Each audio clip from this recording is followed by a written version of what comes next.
Dans la redéfinition du métier, il y a quand même effectivement, et c'est ce que vous disiez, Jeanne, énormément de sujets qui ont été peu ou pas abordés, beaucoup de focalisation sur des petites phrases. Donc quand on dit, à mon avis, déjà réinventer le métier, c'est aussi en un certain sens essayer de se préoccuper. On avait Orwell, de ceux qui essaient de vivre avec une forme de décence ordinaire, de ceux qui se battent pour payer leur loyer, de ceux qui sont dans une situation où ils ont l'impression que quand on se focalise sur les amours du président ou sur un petit scandale qui finalement concerne un petit milieu, c'est pas exactement les enjeux que eux auxquels ils ont affaire au quotidien. Et deuxième chose, quand on a l'impression qu'il faut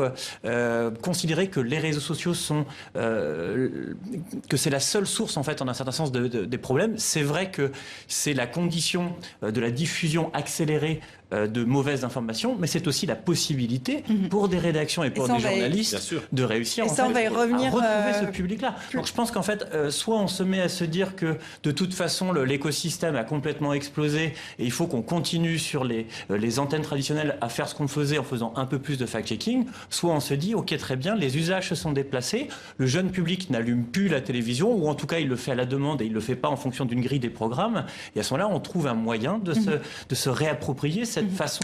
d'accéder à l'information.